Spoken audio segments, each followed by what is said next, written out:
Alan's presentation was this morning. So he's put the pressure on good and proper this morning. Can everyone? Me up, Chris. Very good.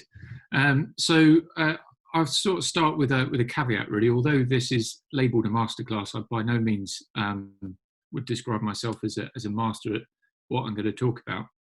I'm very much a belaboured student of it, but I do enjoy it. And over the last few years, I think my learning curve has been reasonably steep. So I'm hoping to sort of share a few bits and bobs about that, really. So you probably noticed it's been called Guiding with a Difference.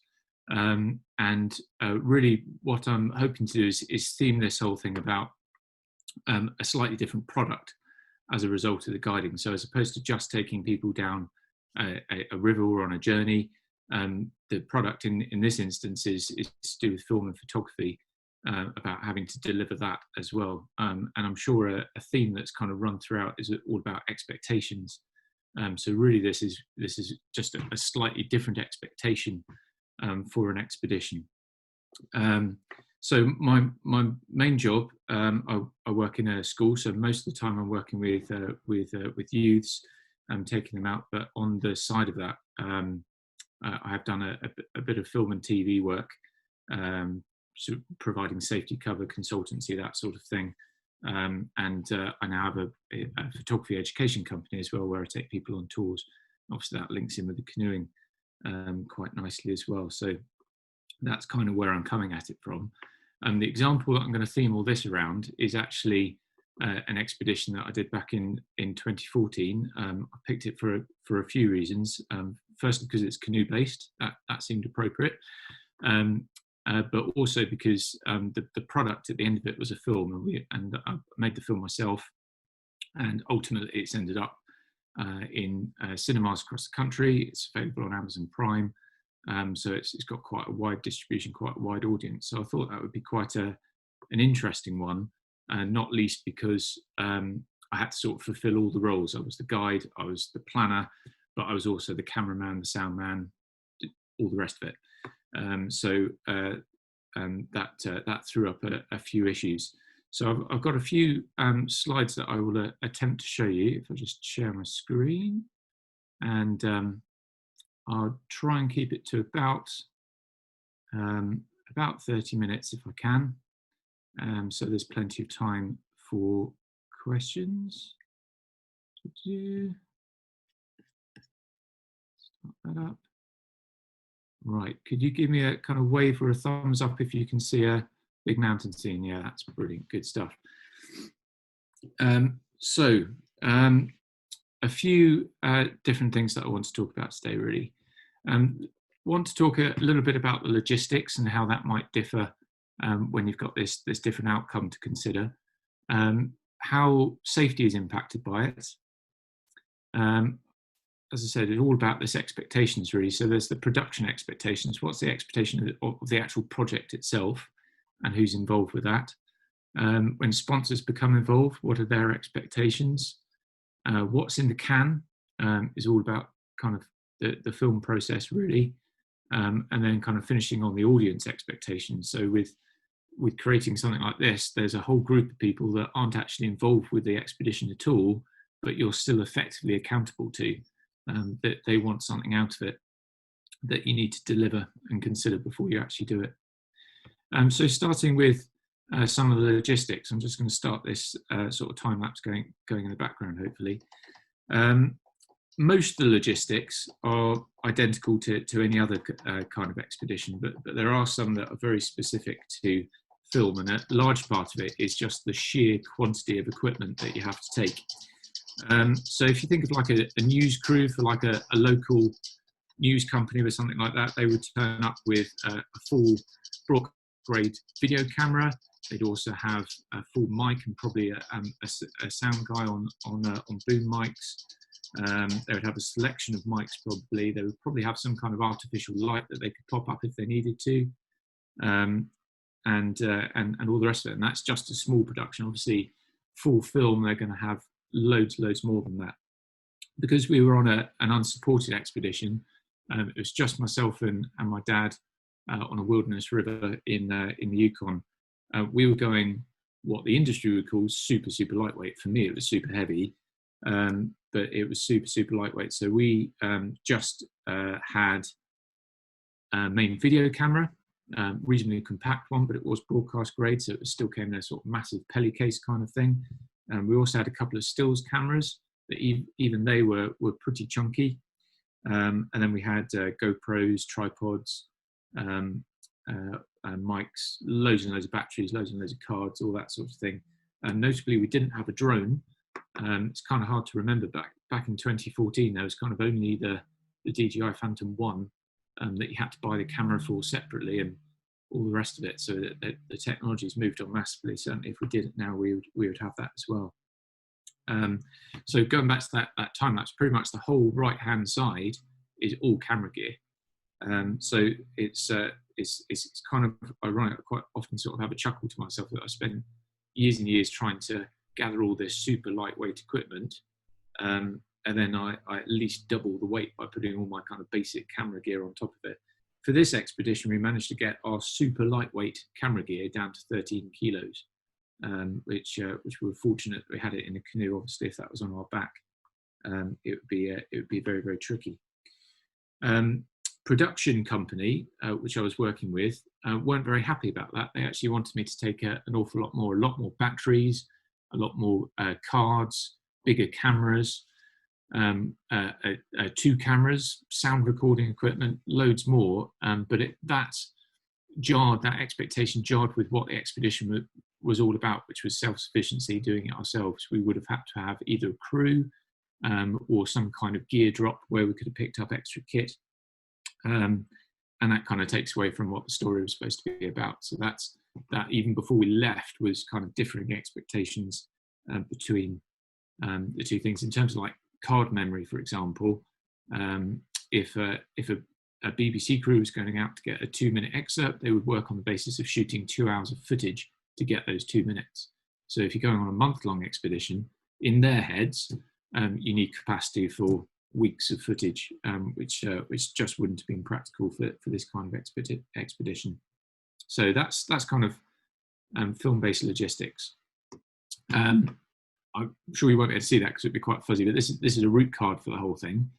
I just bring this up because in addition to the normal, where you're going to camp, how far are you going to go, where you're going to get to, all that sort of thing, when you're filming something, you also need to think about where are the kind of key shots that you need to tell the narrative as you go along. So if you don't have a shot of going down a particular rapid section that's a key feature or a key decision you have to make, and then it's lost, no one knows about it. And obviously in a linear journey like going down a river, you can't get back, or certainly not easily. So you have to really plan ahead of what are the shots that we definitely need at these key times. Just going to switch my phone off. So that you definitely get the shots in the right place.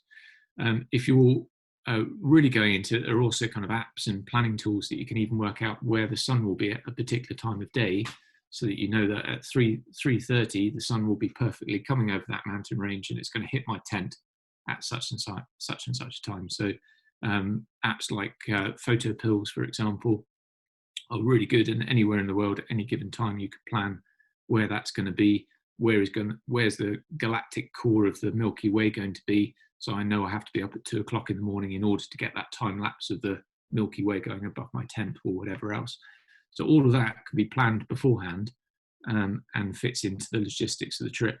There was no galactic cores for us because it was Arctic summertime, so didn't even have nighttime really.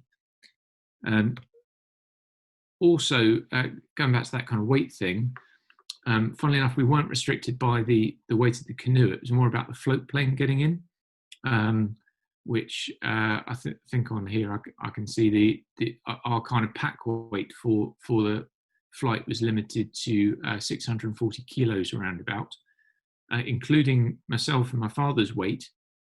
When you add everything in, our total pack weight actually came to 550 kilos. So we quite literally weighed half a ton. Bear in mind that was all in a 17-foot boat. It says a lot about canoes, about how brilliant they are. The canoe could take a lot more than the float plane. So that all has to be factored in, because again, we haven't got much room for, eat too many pies before you go on the expedition, or add a camera, and the plane's not going to take off, and they do weigh you before you get on as well. A bit on safety. All the normal stuff is still the same, but there are some things that I think filming kind of enhances problems. So the slide I've got up kind of indicates wildlife, which is super exciting to see in wilderness places. And obviously, if you have the opportunity to get that on film, you're going to jump at the chance of it. But it's very easy to get kind of all consumed within the filming process. So if you're out supporting a cameraman, for example, or a camera woman, they're just looking down the lens, and they're not going to see everything in their periphery, and they're going to be totally focused on that. It's also worth bearing in mind that the pros at this are completely consumed by it. So they really will just keep shooting regardless of what's going on. So if you're responsible for their safety, that's a massive weight responsibility for you to decide when you might need to pull back or do something differently. In our case, I was kind of fulfilling both of those roles. This came back. Oh dear, phone waking up. I was fulfilling both roles, and ultimately that meant compromise.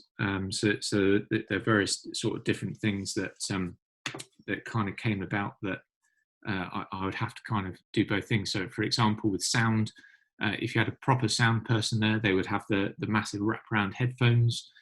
They would have their boom mic out, and they would just be focusing on there.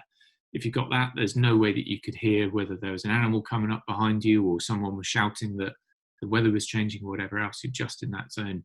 So for me, I would do a sound check just with earbuds, and then actually when I was filming, I would take one of those out. So I would just have one earbud in, and that for a sound tech, they would have a complete heart attack at that. That would break their hearts to hear me say that. But on the other hand, do you want something sneaking up behind you?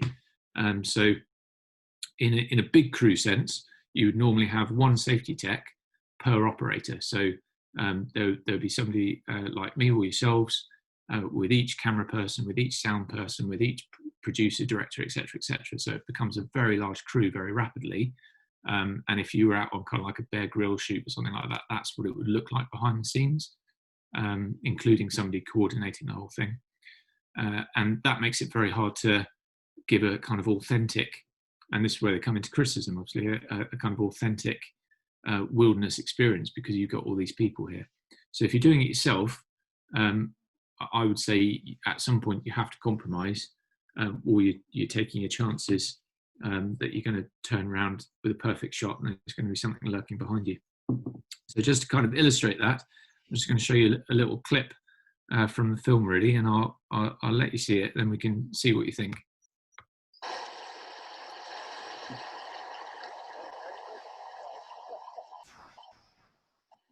Well, we certainly don't go downriver at the moment.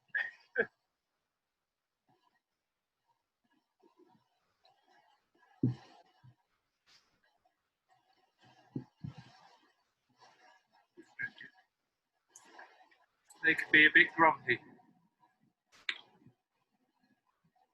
Take on more than they think they can.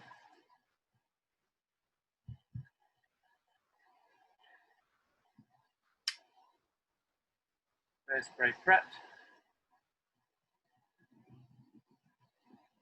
Good little bear. You keep on going, mate. We won't bother you, you don't bother us. That's the deal.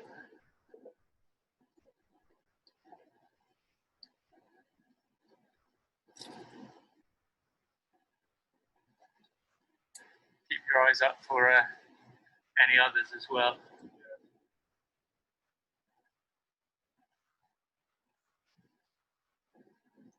I think you'll probably have a little sniff around the canoe.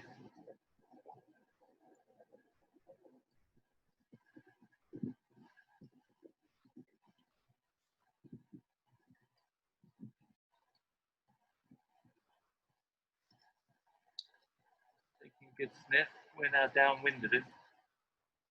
Might just be a bit curious.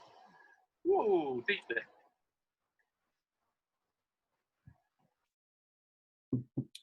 So yeah, little clip of, as it turned out, a reasonably friendly bear. But just to give you some context on that, I suppose, because I think it brings out a few of these sort of expectation issues.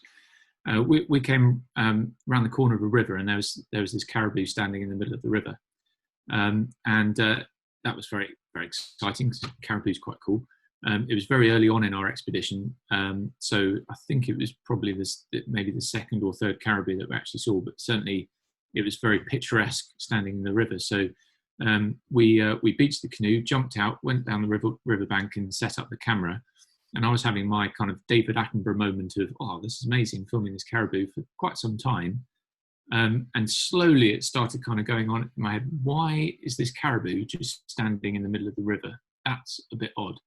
And kind of as that clicked, this brown lump came out from stage left and started swimming towards the caribou. It then became clear that actually the flank of the caribou, the rear leg, had a big bite mark in it. And then slightly to our horror, we actually looked at our feet, and there were blood splatters all around the rocks, all around where we were standing. So my next thought at this point really is that the canoe's upriver from us. We can't go upriver. We're in dense kind of tundra scrub surrounded by mountains. There's no point really kind of going either way. It's quite a young bear, so does it have a mummy bear behind the next bush? And we can't go downstream because that's where a bear and a caribou is. So we're pretty much trapped on this gravel bank. And this is the point, I suppose, where I would diverge from a sort of professional camera person on something like a David Attenborough program or something that we had to sort of compromise. So in that shot, although it changes in the edit with the proper film, you've got out of focus shots, you've got tracking shots that don't quite kind of work. Zooming in while it's going on, which is an absolute no-no, all those things. But again, it's compromised. There's only two of us there, and at the same time as trying to get this footage, I'm also taking the bear spray off my belt, taking the safety catch off that, trying to keep an eye on that bear at the same time as trying to work out whether there are any other bears, what's the caribou doing, all those kind of things. But the expectations, the production expectations is if we saw a bear for the film, we really need to film that bear and what happens next. So that sort of divides the two expectations. We've got the fact that we're really happy about seeing the bear personally, because that's really, really cool, but we don't want to get eaten. And then ultimately we want to film it as best we can. And it's very hard to get across, of course, how it actually feels when you're in that moment. So I'll come back to it later, but the audience expectation might be that we're really fearful and there's loads and loads of drama. But as experienced people, you try and do the best. Actually, in that moment, you try and go as calm as possible. I'm doing my best to chat the bear up and pacify it. And that doesn't sound very exciting on tape, but again, you don't want to get eaten. So it's one of those sort of compromise things. So there's a few things that I wasn't very happy at the time in terms of self-review. One was that, like, the total lack of situational awareness, really, that I was charging in, setting the tripod up, getting the camera out, all the rest of it to see this caribou without a second thought about why there would be a caribou there to start with. And that was a really serious situation because we only had one boat. At that point, we were probably 6 or 7 days away from the nearest lake that a float plane could land on. Well, further than that, actually, if you had to walk it. So we had the complete lack of redundancy. But that said, when it's kind of come up in Q&As, what I was happy with, we had the boat grounded on a gravel bank. Our food was in barrels. We had a go bag actually on us, so basic provisions, ways to light fires, sat phone, all that kind of stuff was actually on us, as was bear spray, which was ready to go on our belt. So it's, again, that kind of compromise that if you want to be in the right place at the right time to get the right shots, you have to compromise somewhere. But overall, I would say it enhances the risk because we would have dealt with that situation differently if we weren't focusing on actually making a film. On to the production expectations. Ideally, any kind of story will introduce the protagonists, the level of conflict will increase, and then there will be some kind of resolution towards the end. That's a basic story, really. That's what like everyone likes to see in the cinema. So from the point of the production company, or anyone that, you know, if you're going to a TV company and you're trying to sell it, what they would have really liked to have seen, I think, is if we had this massive groundbreaking falling out. We were really angry with each other, and then the bear bites my dad's leg off. We lose the boat somehow, and then if I drag him for days and days out of the bush, and then in the end, through that process, we forgive each other and we're flooding with tears and we hug each other and all the rest of it. That the producer would be really delighted with that. That would be a top result for them. But obviously for us, not so good. Although we could probably dine out on the proceeds for quite some time, but my dad would be walking with a limp. So it's again a really tricky thing, I think, particularly from a professional point of view, from a guiding point of view, and that when you're trained and you put a lot of time into making sure things are as safe as possible and everything goes as smoothly as possible, that is the most boring thing for people to watch ever.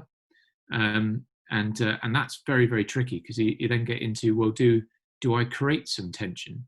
And we've all seen programs, I'm sure, where random things have happened in the outdoors just to kind of create some tension so that it's a bit more interesting. And of course, if there is genuine tension, if my dad and I had fallen out with each other, how do you self-film that? Do you halfway through the argument get the camera out, set it up? Is that something you want to share with people? So it's all sorts of tricky things. And again, if you're self-filming, it comes down to compromise. If you're a part of a production company, that's something that the producers will be working on. But say it was a big TV show and it had a couple of contestants on it that were really going at each other. What they want to see, ideally, for their ratings is, let's let it devolve into fisticuffs and that fella pushes that one into the river and let's see what happens. From your point of view, at some point you're going to want to step in to stop that escalating, and you probably will get shouted at by the producer because they'll want the footage. So it's very, very, very tricky to kind of manage that. And again, expectation setting, you need to set up some clear lines, some clear parameters beforehand of when you're going to step in, when you're going to do things differently, and also have an ethical discussion with yourself if you are self-filming of how real do you want it to be, and things like that. So another example would be things like, on occasion I would go for a trickier line on the river, so it was just a bit bumpier. We'd have a GoPro on the front and it's splashy water. It was all kind of grade 2. It wasn't, none of us find it difficult, but bearing in mind we're in a fully laden canoe, looking at, as I say, half a ton bearing down the river, with spray decks on, no hope of rescue, fast moving water, all the rest of it. If I wasn't doing that for a film, would I genuinely go down that bumpy bit? Probably not. I would go down the smoother bit to the side. And there's loads of research now of like GoPro accidents, particularly with skiing and things, that people's risk thermometer completely changes as soon as they stick a camera on their heads. So that's worth bearing in mind. And again, having a stern word with yourself, and looking at what could make the shot look really exciting, even when it's not. So one of the types of shot we would quite often use is putting the GoPro right on the nose of the canoe, so it looks like there's water flying absolutely everywhere, whereas in reality it wasn't actually that bad. So again, ethical discussion: are you actually showing what's real? Is it entertainment? Is it reality? All those things you kind of have to square away with yourself if you're doing it yourself, or with a production company if you're doing it that way. Sponsors' expectations: if you do get involved with sponsors, either for yourself or again with a production company, and the sponsor might be the film company itself, they will have some kind of expectation out of it.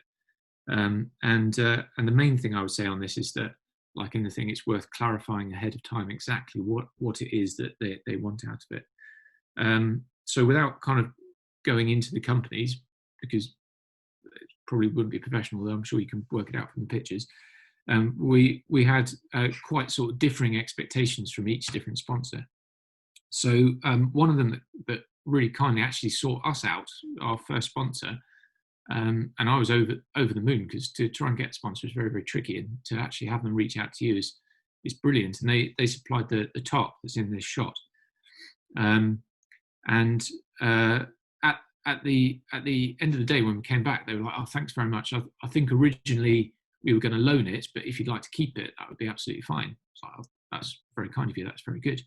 So I'm not saying anything against that company. That's brilliant.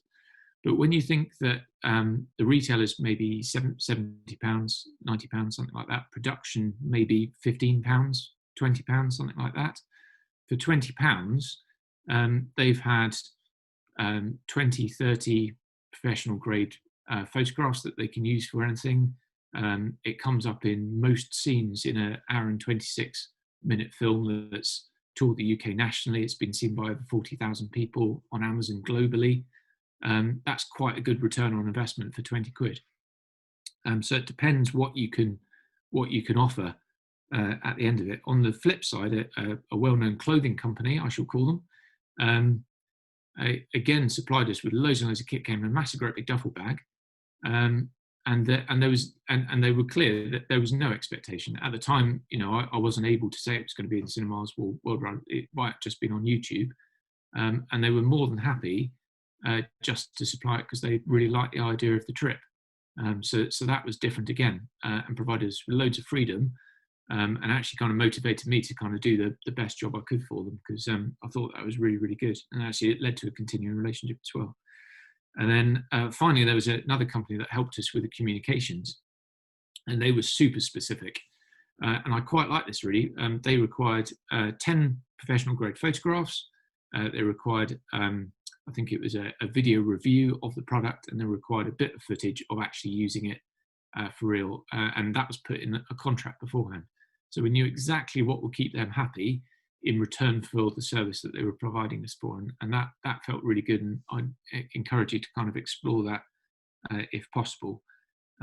Sponsorship as a whole, don't have time to kind of go into too much, but it's a really tricky thing because you don't want to undervalue yourself. As I say, I provided all that effectively for a £20 tarp, but it's also a risk for them. It might have been that we never came back with the film, we didn't produce anything, no one saw it.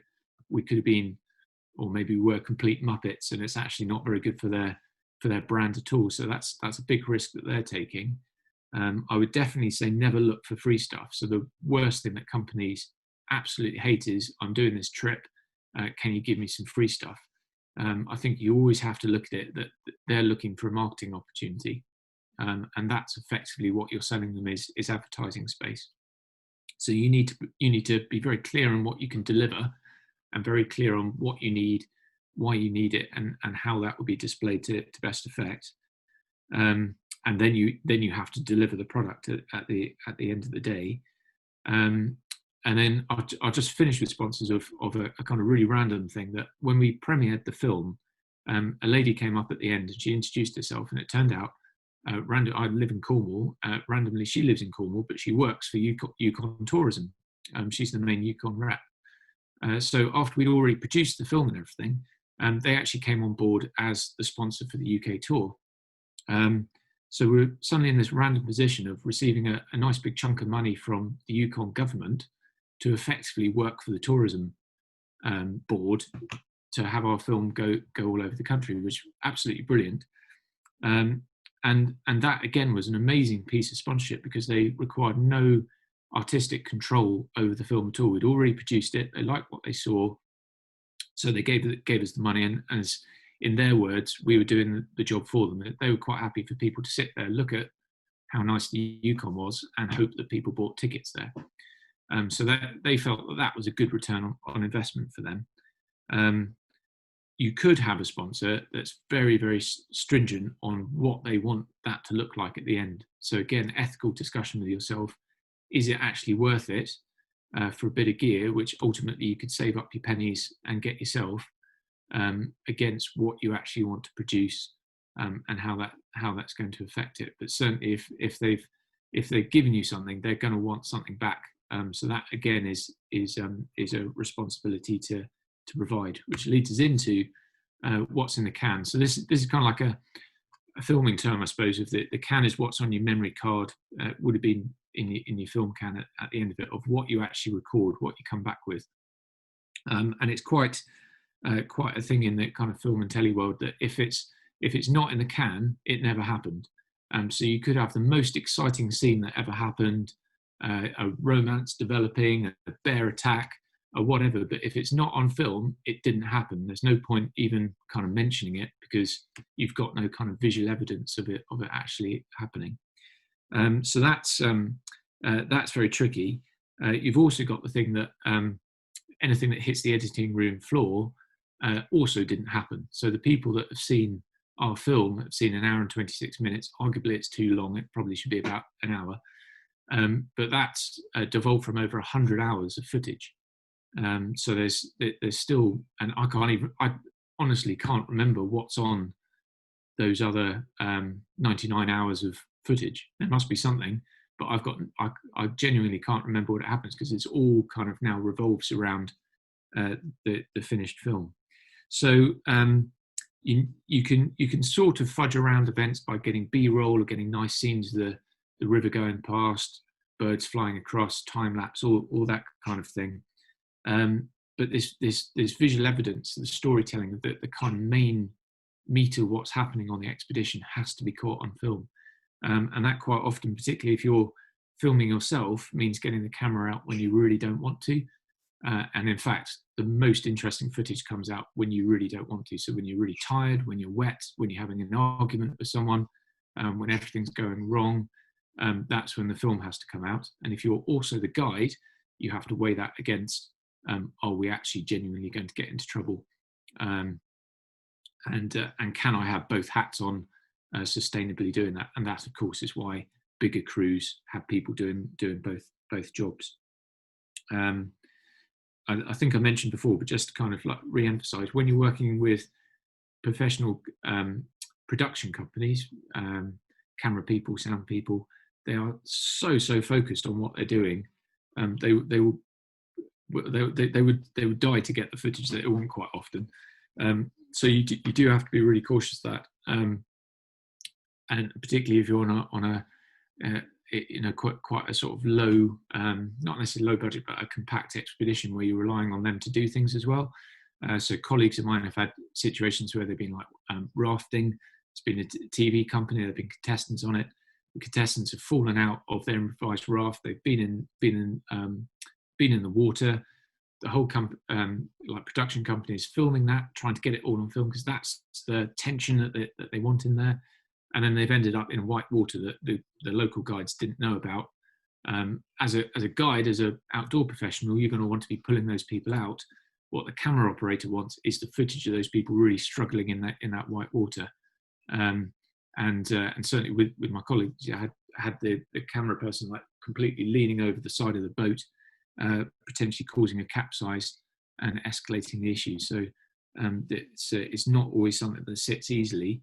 So you need to build that relationship really quickly when you're first starting. Of I'm going to be quiet and sympathetic to the filming process as much as I can, but when it goes down, you have to listen to me, and that your voice has to cut across everything else, going into that authoritarian style and actually getting them to do what you want. And generally speaking, if you completely step back and let them get on with it, and they've built that level of trust that you're supporting the process whenever you can, and then they'll really respect your judgment when you do need to step in.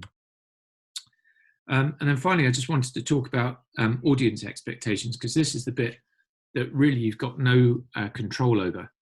In our case, it was self-filmed. We had no idea what the end point was. We had discussions with TV companies at one point, which kind of went with the wind, depending on what they wanted to do. We had one TV company that said, if your dad was Colin Firth, we would have snapped it up. Like, we can't really change that now. And ultimately, as I say, we ended up with this feature film that we put out to cinemas, and we've now put it out online through Amazon as well. So even our audience expectations when we first started planning it have completely changed, and we've had no control over it at all. A lot of the time, you also don't have any dialogue with them. So you've got no way of providing any kind of feedback, and what you've put out there is sort of set in stone. We got people to watch it early on before we properly released it to get feedback, But once it's finished, that's it. And there's loads of things throughout that I would have done differently now, but it is what it is. So you kind of have to let it go to some extent.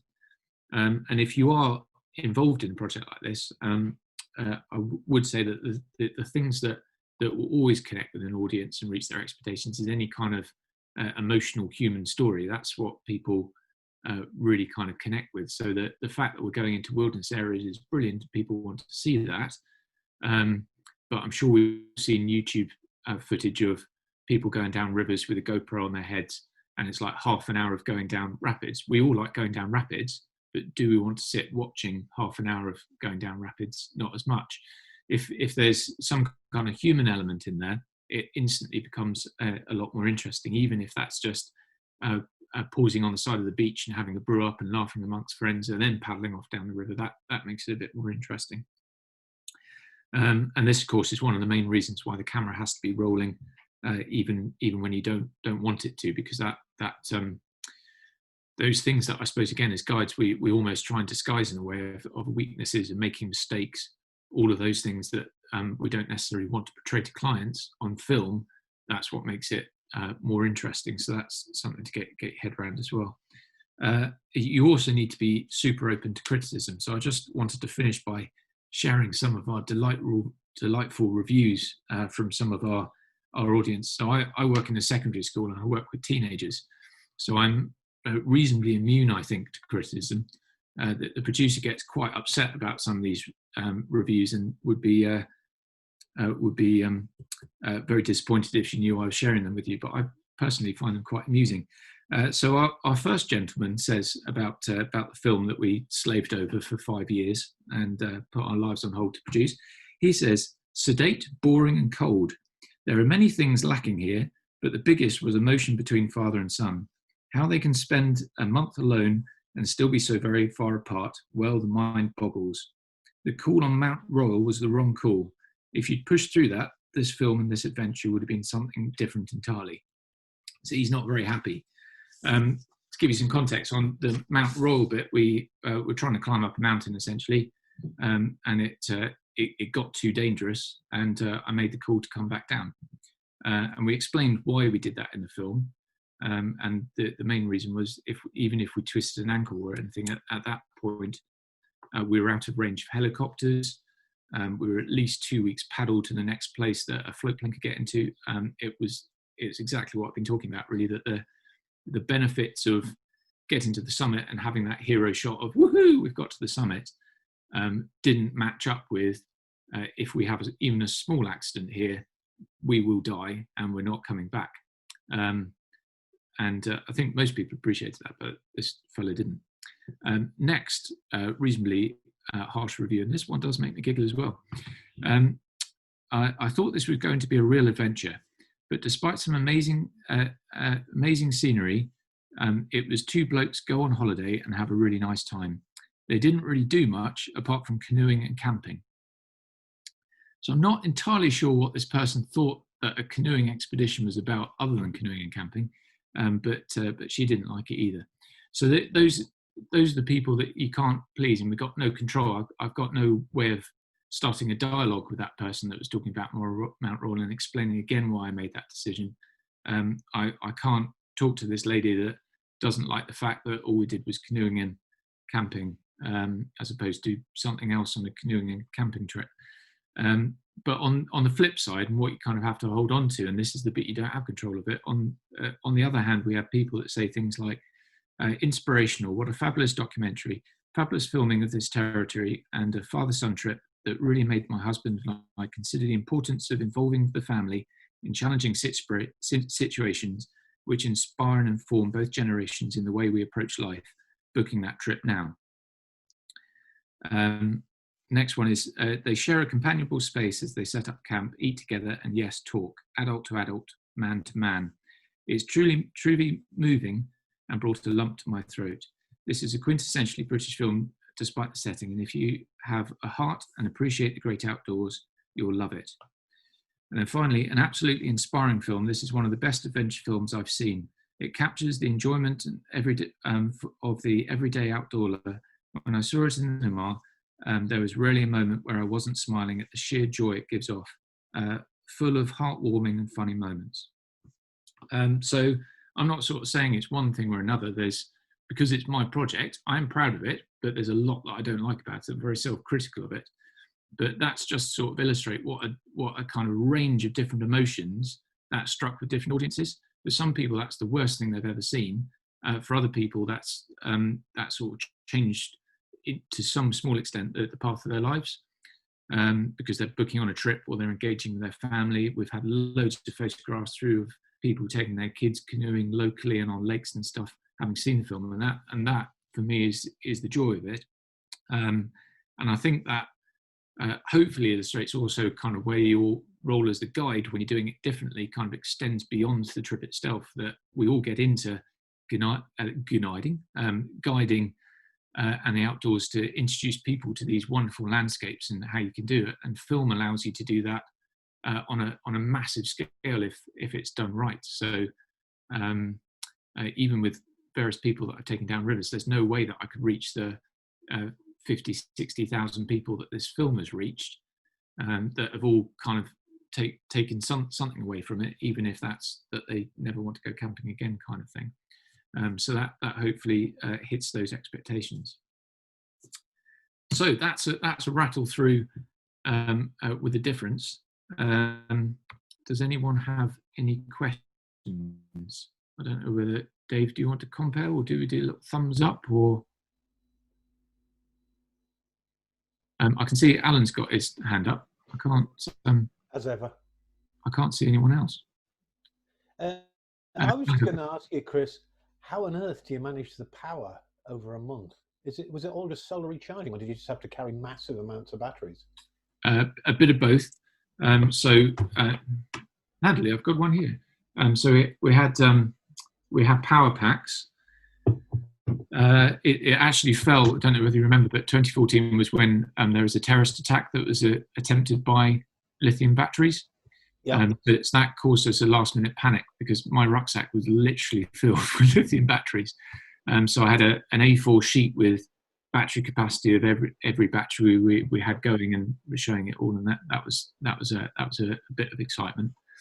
And everything's got much better now. So what I showed you just there, you can now get a lot smaller. We were really lucky that the time of year we had 24-hour daylight, so solar really worked. Yeah. And we had a massive solar panel that we would keep out on deck and just constantly be topping up these main battery packs. We had to test that a lot beforehand. We was really lucky we did, because one of the cables didn't work. So a couple of days before leaving, I was down at Maplin's trying to get the bits, soldering together a 12-volt cable to try and get it all linked together, to daisy chain everything together. But even then, there was a whole period of the trip where it was just like dark skies, and we could barely charge anything. And then it becomes really difficult to know how much footage you can risk shooting. So we do things like canoe flybys, as we called them, where I would have to run ahead, set the camera up, set it rolling, run back to the canoe, and then casually float past the camera, and then run back to the camera and switch it off again. So it would end up being like a 30-second sequence but it would be 10 minutes of the camera rolling, which was using up card and battery. But it's one of the shots that I really like in the film. But potentially we could have completely run out of batteries. And it's again a bit of a compromise that the bigger cameras tend to have bigger batteries. They last longer. But if you're doing a land-based expedition, you might be going with like a smaller mirrorless type camera. It doesn't work with a virtual screen so well. And the batteries won't last very long at all. You might get only sort of 3 hours out of it, and then you need to charge more. Yeah. And how much editing on the fly did you do? Did you do anything, or you just captured everything and just said we're going to edit later? I wasn't allowed to do any editing on it. That was one of the production companies, very stringent. Charlie, the producer, would have killed me if I did any editing on the fly. Right. So everything was stored on cards. And with that amount of footage, we had a lot of cards, particularly as we had stills camera, motion camera, and 2 GoPros. So what I did do was log the rushes. So everything that we did during the day, I tried to remember what shots I did, Yeah. and wrote them down. So by the time I came back, I pretty much had a spreadsheet of, if you want the shot of the caribou crossing the river, this is the card you need to look at, this is the file you need to look at. Yeah. We did have a minor disaster halfway along where the camera reset itself, so the dates were totally different and the format was totally different. So that's the sort of thing that, again, another thing that you're responsible for, that you have to keep that in line, because otherwise it just won't work when you come back. Yeah, great.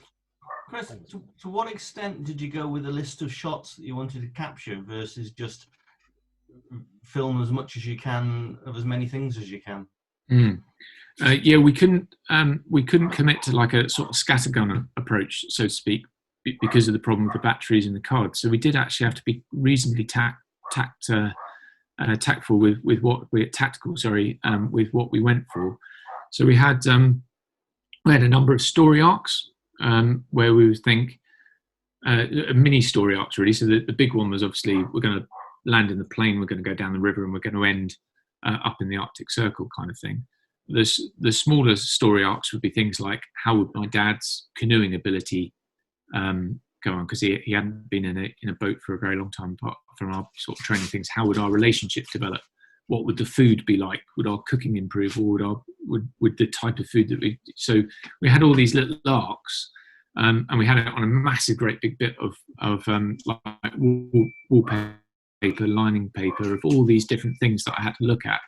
So I actually had a bit like a shot list of different things that we wanted to do. We had highlights, so things like seeing a bear, if we could get that on footage, that was brilliant. But we had no idea whether we could or not. So we had to have all these backup plans of what will actually make a reasonably interesting film if these things don't happen. So one of the things that didn't happen was we didn't really fall out, which was, I think, a shock to everyone, that actually we got on absolutely fine. But from a filming point of view, as that lady said, well, it's boring, they're just having a nice time. But that for us is great. So we had that and a shot list, and we also, to kind of back everything up, would have a diary every day. So, and every night we would actually speak to the camera, and that provided a bit of narrative just so we could keep following along. And that was super useful, because by the time we got back, we were even forgetting what day was which. Although we did completely confuse ourselves by skipping days in our diary. So it'd be like day 6 and we say, we're on day 8 now. And it wasn't at all. So yeah, just having a definite structure before you go, these are the sort of things I want to look for, and structuring that around the visual evidence of what shots do I need to demonstrate what's happening in this thing. So things like the float plane was super useful. The audience wouldn't understand that we were going into a wilderness area without a shot of us loading into the float plane, flying in the float plane, and landing on a small lake. So those were absolutely mission critical shots, because we were only going to do it once. We couldn't afford for the plane to go over. I asked the pilot whether he could do a flyby of the lake, which he agreed to, so we could have footage of the plane taking off again, which was brilliant. But again, if you haven't got visual evidence of it, it never happened. So to have a plan of that is really useful. Chris, to what extent did the environment affect your equipment? So obviously you've got some, I know it's waterproof, but you've got some fairly expensive gear going with you. Did you have any issues with it? Well, all the camera equipment isn't waterproof. GoPro was inside a case, but we were, again, really lucky that the main video camera was actually lent to us by a hire company, and it was worth probably £5,000 without the lens, 10,000 in total. And we were responsible for it. We had to take out separate insurance against it, which cost more than our life insurance. And it wasn't waterproof at all. It wasn't dust resistant. It was just normal broadcast video camera that like the Beeb would use if they were doing local news or whatever. So we had to be really careful with that, because we were around water the whole time. So we had everything in our little prop. If I can get it to work. It doesn't work on the visual screen. We had Pelly cases, which everything was sealed, and then I would have that wrapped in big sort of Ortlieb bags as well, which waterproofs it, but it also makes it really difficult to get to. So things like coming across a caribou in the river, suddenly you're trying to get into the bag and get that open, and as you're opening it, you've got potentially lenses flying everywhere. There's lots of grit, a lot of wind. So that all affects it. As we got further north, the cold also started killing the batteries. So that's a real challenge. And then environmentally, the biggest challenge, sound-wise, because I come from a stills photography background, so the actual getting the shots came reasonably naturally, but sound was totally new to me. And the big problem with that is that you have a really, really good microphone and a thumping great big river behind you. So on a microphone, that just sounds like white noise. You've just got this going in the background. So to try and set that up so that we can pick up our conversation without just this white noise going on in the background was really, really difficult, because you're always, if you're doing a river trip, you're always going to be by a river. So we had to get quite inventive with that, of like almost building little shelters for the microphone. So you'll see some of the shots that we're by the campfire or whatever, and there's a kind of pile of twigs next to it, or there's a sort of massive furry microphone hidden underneath that, but just to give it a bit of shelter from the environment. You didn't have the opportunity of using different microphones like cardioids and things, so that they were more directional for some of that, Chris? We only really had two main mics. They're both shotgun mics, but the big one that we had was super directional. But because the river's almost well, it's always one side of you, isn't it? I guess, and you have the choice of either the footage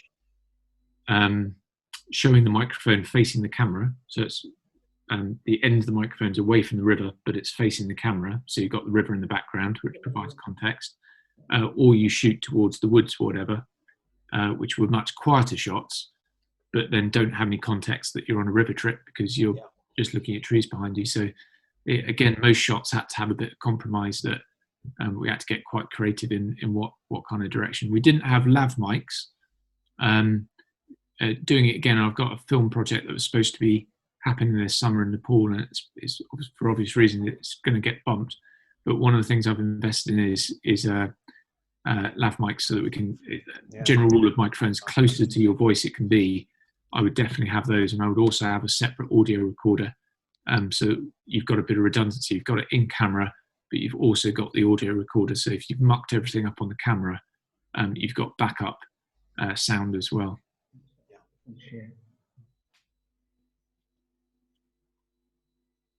A massive thing on the sound, I will stop because I'll go off on one with this, but a massive thing with sound is also environmental sound.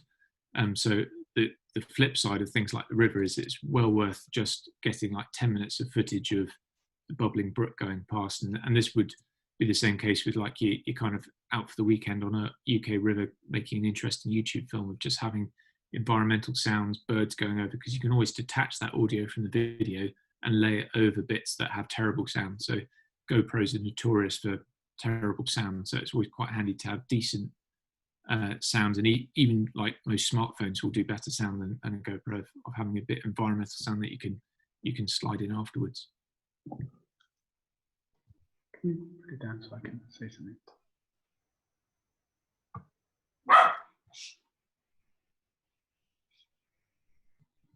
Enjoyed that. It's interesting you're saying about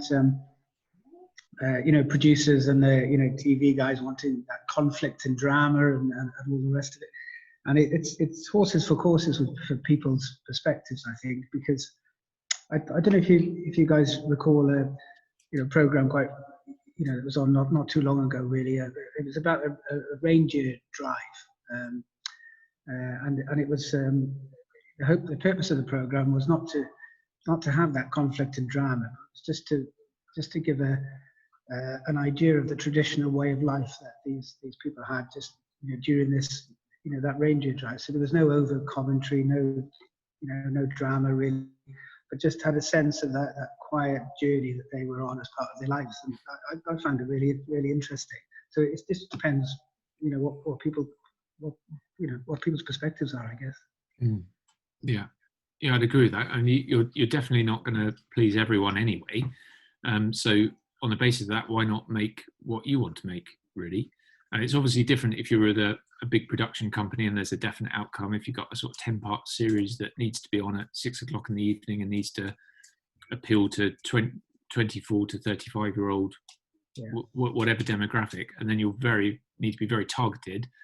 And as guides, all of that stuff will sort of be taken off our hands because the production company will be dealing with that bit, and we essentially just need to keep people alive. But if you're doing your own thing, and then I would definitely encourage kind of make it for you first and foremost, or make it for your family, or whatever else. And then it will find its audience. The people that like it will enjoy it and thank you for it, and those that don't, it's kind of like, well, that's your choice. You can always press stop and walk away. You don't have to watch it, sort of thing. And we were, again, I suppose, sort of production company expectations. We had a number of discussions along the way of how could we make it more exciting, how can we make it more adventurous, and we realised that actually, it is an adventure, but it's a very subtle, gentle adventure, because everything goes right. So that's ultimately what we went with, and I think those that have enjoyed it have appreciated that it's authentic, and it doesn't kind of try and make itself into something that it's not. There's no kind of the forest's on fire, I need to jump over it straight away. But that doesn't suit everyone. For a lot of people, that's not entertainment. That's just something they want in the background. So yeah, all expectation setting, I would say. Yeah, it's a true reflection. Yeah, sounds good. Okay, brilliant. Thanks, Chris. Has anybody else got any questions for Chris? I must admit, I've seen the film, and I watched it before I met Chris, and it actually took me a while, because I'm not that bright, to actually put the 2 and 2 together. But it was actually Chris that made the film. But if you haven't seen it, I thoroughly recommend it. It's a brilliant film, well worth the watch. And thanks very much, Chris. This was a With Dave production.